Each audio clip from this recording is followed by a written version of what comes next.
Hello এবং welcome. আমি হচ্ছে তৌসিফুর রহিম, বর্তমান ঢাকা মেডিকেল কলেজ K78 এর একজন শিক্ষার্থী। আজকে আমরা যে বিষয়টা নিয়ে আলোচনা করব সেটা হচ্ছে কি গাছের জীবন। গাছের জীবন বলতে হচ্ছে আমরা আসলে কি বুঝতেছি। আমরা আসলে এখানে দেখব আমাদের হচ্ছে মানুষের ক্ষেত্রে একটা মানুষ কিভাবে খাদ্য গ্রহণ থেকে শুরু করে তার যাবতীয় কাজকর্ম করে, সিমিলারলি একটা গাছ কিভাবে তার কাজকর্মগুলো করতেছে আমরা এখানে দুইটা বিষয় কোরিলেট করার চেষ্টা করব। আচ্ছা, এখন আমরা প্রথমে দেখি একটা গাছের বেসে কি কি পার্ট থাকে। তার একটা অংশ থাকে মাটির নিচে, মাটির নিচের তার এই অংশটাকে বলা হয় হচ্ছে কি মূল, আর তার মাটির উপরের টোটাল অংশটাকে বলা হয় হচ্ছে কি বিটপ। এখন আমাদের গাছের মূলের কাজ হচ্ছে কি তার মাটির নিচ থেকে বিভিন্ন খনিজ উপাদান এবং পানি শোষণ করা। আবার বিটপের কাজ হচ্ছে কি এই যে শোষণকৃত যে উপাদানগুলো আছে সেগুলো দিয়ে তার কাঁচামাল হিসেবে ইউজ করে তার বিভিন্ন খাদ্যবস্তু তৈরি করা এবং তার জৈবিক বিভিন্ন কার্যক্রম মেটানো। এবং এই ক্ষেত্রে তার আরো একটা কাজ রয়েছে, বাতাস থেকে যা যা জিনিস গ্রহণ করা প্রয়োজন যেমন কার্বন ডাইঅক্সাইড, অক্সিজেন, সেগুলো সে হচ্ছে কি বিটপ দিয়ে শোষণ করে। আচ্ছা, এখন আমরা একটু যদি দেখি গাছের মূল দিয়ে সে কি শোষণ করছে। শোষণ করছে মূলত পানি আর খনিজ লবণ। এখন পানি শোষণ করার জন্য তার আসলে কি দরকার। আচ্ছা, আমরা যদি মানুষের কথাই চিন্তা করি, আমরা পানি যখন প্রয়োজন হয় তখন আমরা পানি খাচ্ছি, এই জন্য আমাদের মস্তিষ্ক আমাদেরকে কমান্ড দিচ্ছে। বাট গাছের ক্ষেত্রে তো এমন কোনো মস্তিষ্ক নেই। তাহলে গাছের কমান্ডটা কই থেকে আসছে? গাছের কমান্ডটা আসে হচ্ছে কি আসলে সূর্য থেকে। এখন বিষয়টা একটু অবসলিট মনে হতে পারে, আমি হচ্ছে কি একটু ভেঙে দিচ্ছি। এখন গাছ হচ্ছে পরিবেশে বড় হয়, পরিবেশে বড় হলে সে নিয়মিত সূর্যালোক পাচ্ছে। সূর্যালোক পেলে তার পাতার মধ্যে কি হচ্ছে, বেশি বেশি প্রস্বেদন হচ্ছে, বেশি বেশি পানি সে বের করে নিয়ে যাচ্ছে বাষ্প আকারে। এখন পানি যদি বেশি বেশি বের হয়ে যায় তাহলে এখানে একটা ভিতরে গাছের কাণ্ডে প্রস্বেদন চাপ সৃষ্টি হয়। প্রস্বেদন চাপ সৃষ্টি হওয়ার কারণে মূলেও একটা প্রস্বেদন চাপ সৃষ্টি হয়, যার কারণ হচ্ছে কি মাটি থেকে পানি মূলের ভেতর প্রবেশ করে যাতে এই চাপটা মিটাতে পারে। যার কারণে পানি হচ্ছে মূলে আসতেছে, ধীরে ধীরে জাইলেম দিয়ে কাণ্ড হয়ে পরিবাহিত হয়ে পাতায় যাচ্ছে। গুড, পানি গেল। এবার হচ্ছে কি লাগবে আমার? কার্বন ডাইঅক্সাইড লাগবে। কেন লাগবে? গাছ হচ্ছে কি সালোক সংশ্লেষণ প্রক্রিয়ায় তার হচ্ছে কি কার্বন ডাইঅক্সাইড আর পানি ব্যবহার করে তার খাদ্য তৈরি করে। আমরা যেমন হচ্ছে রান্নাঘরে আমাদের খাদ্য তৈরি করতেছি, পাতা হচ্ছে কি গাছের রান্নাঘর। এখানে তার কাঁচামাল লাগবে কি কার্বন ডাইঅক্সাইড আর পানি। পানি অলরেডি আমরা পেয়ে গিয়েছি। কার্বন ডাইঅক্সাইডটা কই থেকে পাচ্ছি? এখন কার্বন ডাইঅক্সাইড আসবে বাতাস থেকে। এখন বাতাসের মধ্যে হচ্ছে কি প্রায় 0.33% কার্বন ডাইঅক্সাইড থাকে। সো ওই কার্বন ডাইঅক্সাইড গুলো পাতা কিভাবে অ্যাবজর্ব করবে? কমানটা কোথায় এখানে? এখন আমরা যদি মানুষের কথা চিন্তা করি, আমরা হচ্ছে অক্সিজেন যা বা হচ্ছে কি যা গ্যাস নিচ্ছি সবই আমাদের ফুসফুস দিয়ে নিচ্ছি। এখন গাছ কিভাবে নিচ্ছে? গাছ নিবে হচ্ছে তার একটি স্পেসিফিক এনজাইম দিয়ে। তার এনজাইমটা পাতায় থাকবে। এনজাইমটা হচ্ছে কি কিছু কিছু উদ্ভিদের ক্ষেত্রে রুবিস্কো, কিছু কিছু উদ্ভিদের ক্ষেত্রে পেপ কার্বক্সিকাইনেস। আচ্ছা, এই এনজাইম দিয়ে সে হচ্ছে বাতাসের যে অক্সিজেন তাকে ধরে পাতার ভিতর নিয়ে আসবে। পাতার ভিতর যখন হচ্ছে কি কার্বন ডাইঅক্সাইডটা সে ধরলো, পাতা এখন দুইটা উপাদান আছে, একটা হচ্ছে কার্বন ডাইঅক্সাইড আর হচ্ছে পানি। তার উপর পাতার হচ্ছে গাঠনিক যে গঠন সেটার ক্ষেত্রে আমরা পাই ক্লোরোফিল।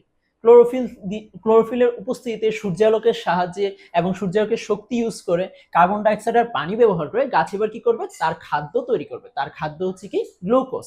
এটা হচ্ছে কি সে সালোক সংশ্লেষণ প্রক্রিয়ায় তৈরি করলো, যেমনটা আমরা রান্নাঘরে আমাদের খাদ্যগুলো তৈরি করছি। আচ্ছা, এবার পাতায় খাদ্য তৈরি হলো, কিন্তু গাছের পাতায় কি তার একমাত্র অংশ? না, তার পুরো দেহেই তো তার কোষ রয়েছে, সেগুলো তার পুরো দেহে পৌঁছানো লাগবে।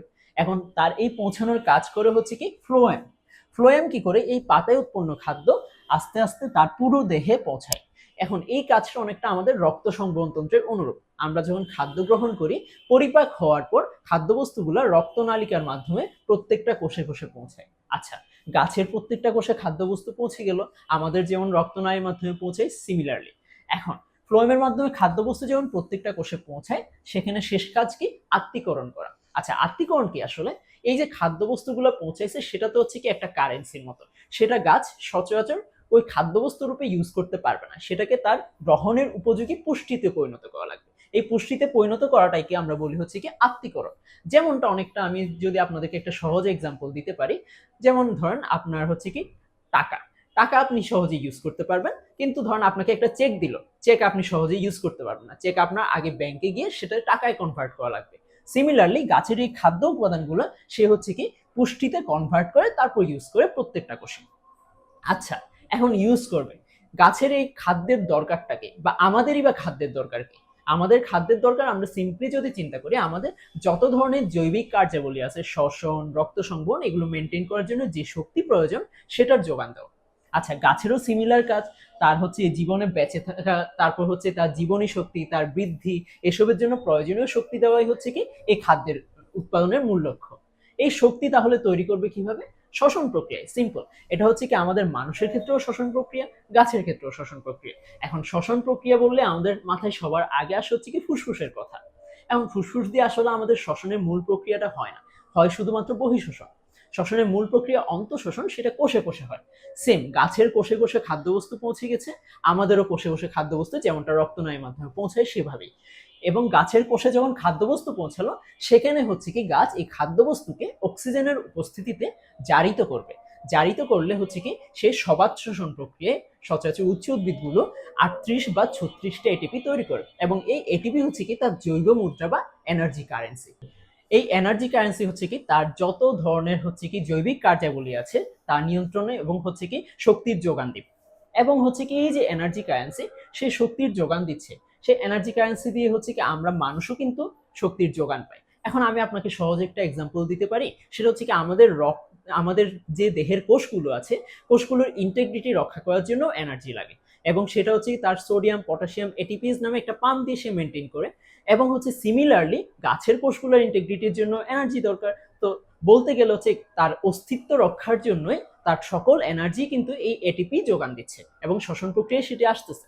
এখন একটা গাছ হচ্ছে কি শ্বসন প্রক্রিয়ায় খাদ্য থেকে তৈরি খাদ্য থেকে হচ্ছে কি সে শক্তি তৈরি করলো, কিন্তু হচ্ছে কি এটাই তো তার শেষ না। তার হচ্ছে কি আরো অনেক কার্যক্রম রয়েছে। কি কি কার্যক্রম থাকতে পারে? যেমন আমি আপনাকে সহজেই যদি বলি, একটা গাছের জীবন শেষ হলে সেই গাছটা বিলুপ্ত হয়ে যেত যদি সে সংখ্যা বৃদ্ধি না করত। যেমনটা আমাদের মানুষ বা অন্যান্য প্রাণীগুলো প্রজননের মাধ্যমে সংখ্যা বৃদ্ধি করে, তাহলে গাছেরও একটা প্রজনন আছে। তো গাছের প্রজননের জন্য তার একটি বিশেষায়িত অঙ্গ আছে, সেটা হচ্ছে কি তার ফুল। আচ্ছা, ফুল হচ্ছে কি মূলত গাছের প্রজনন অঙ্গ। এখন সে তো গিয়ে গিয়ে আর প্রজনন করতে পারে না, কারণ তার চলন ক্ষমতা নেই। এখন তাহলে তার প্রজননের জন্য ফুলটা একটু বিশেষায়িত হয়। কেমন বিশেষায়িত? এই ফুলটা হচ্ছে রঙিন হয় বিভিন্ন ক্ষেত্রে, যাতে সে পোকামাকড়কে আকৃষ্ট করতে পারে, মানুষকে আকৃষ্ট করতে পারে, বা অন্য প্রাণীকে আকৃষ্ট করতে পারে। মানুষ, পোকামাকড় আসবে, ফুলে বসবে বা ফুল ধরবে, এবং হচ্ছে আলটিমেটলি ফুল থেকে পরাগরেণু নিয়ে আরেকটা ফুলে স্থানান্তর হয়ে যাবে। আচ্ছা, অথবা কিছু কিছু ফুল হচ্ছে অনেক সুগন্ধযুক্ত। কেন? কারণ হচ্ছে কি সাদা ফুল, তাহলে সে কেন অ্যাট্রাক্ট হবে? কারণ তার সুগন্ধ আছে। সুগন্ধ শুকে শুকে মানুষ আসবে বা অন্য প্রাণী আসবে বা পোকামাকড় আসবে, যার কারণে পরাগায়ন হবে এবং হচ্ছে কি পরাগরেণু স্থানান্তর হবে। কিছু ফুল এমনও রয়েছে যেগুলোতে হচ্ছে কি ফুল অনেক ছোট হয়। সাদা ফুল, কোনো সুগন্ধ নেই, বাট ফুলটা ছোট। কেন? কারণ হচ্ছে এই ফুল ছোট হয় এবং হচ্ছে ফুলটা বাতাসের মাধ্যমে পরাগরেণু স্থানান্তর করতে পারে। গেল। এখন এই যে পরাগরেণু স্থানান্তর করলো, তাহলে হচ্ছে পরাগায়ন হবে। পরাগায়ন হওয়ার পর গাছের রেজাল্টটা কি আসবে? এই যে ফুলের ভেতর একটা গর্ভাশয় থাকে, গর্ভাশয়টা সে ফলে পরিণত করে, আর ফুলের ডিম্বকটা বীজে পরিণত করে। এখন এই যে হচ্ছে গর্ভাশয় ফল হচ্ছে, এই ফল বেসিক্যালি হচ্ছে কি আমাদের সালোক সংশ্লেষণ প্রক্রিয়ায় যে অতিরিক্ত খাদ্য তৈরি হয় সেটা জমা রাখে।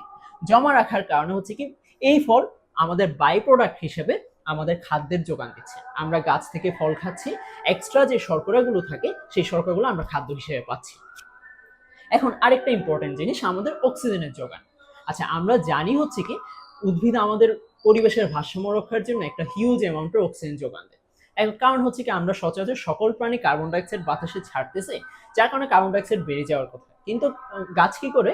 সে হচ্ছে সালোক সংশ্লেষণ প্রক্রিয়ায় খাদ্য তৈরির পাশাপাশি বাই প্রোডাক্ট হিসেবে অক্সিজেন তৈরি করতেছে, এবং এই অক্সিজেনটা হচ্ছে কি কার্বন ডাইঅক্সাইডকে ব্যালেন্স আউট করতেছে, যার কারণে হচ্ছে টোটালি আমাদের পরিবেশে একটা ভারসাম্য বজায় থাকতেছে।